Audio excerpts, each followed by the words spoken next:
L-għeluq f'daqqa u sfurzat tas-settur tefa' l-iskejjel tal-Ingliż f'paniku sħiħ.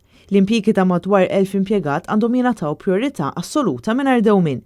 Hekk intqal fi stqarrija maħruġa mill-Federazzjoni tat-Tagħlim tal-Ingliż il-FELTOM wara laqgħa li kellhom mal-Gvern fejn l-iskejjel għadhom qed jistennew bil-ħerqa tweġiba fir-rigward tar-riżultat ta' din l-istess laqgħa.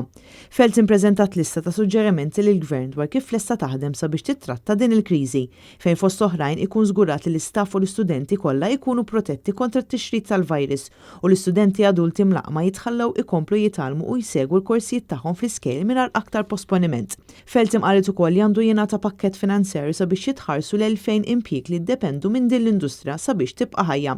Barra minn hekk FELTOM tixtieq tara kif l-aħjar li taħdem mal-Gvern sabiex dak li jista' jkun diżastru għar-reputazzjoni ta' pajjiżna jinbidel f'opportunità li ttejjeb mhux biss is-settur iżda l-industrija turistika tal-pajjiż kollu.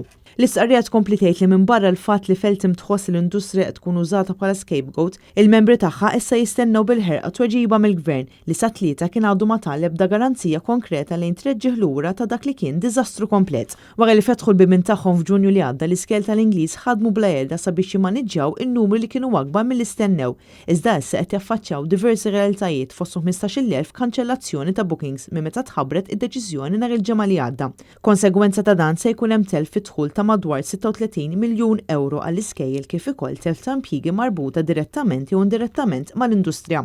Apparti dan se jkun hemm ukoll likwidazzjoni kompleta ta' kumpaniji u tkissir ta' industrija li ilha tinbena għal dawn l-aħħar 58 sena, ħsara irreparabbli għar-reputazzjoni internazzjonali ta' Malta u diskriminazzjoni lejn settur wieħed tal-ekonomija tat-turiżmu b'deċiżjoni preġudikata.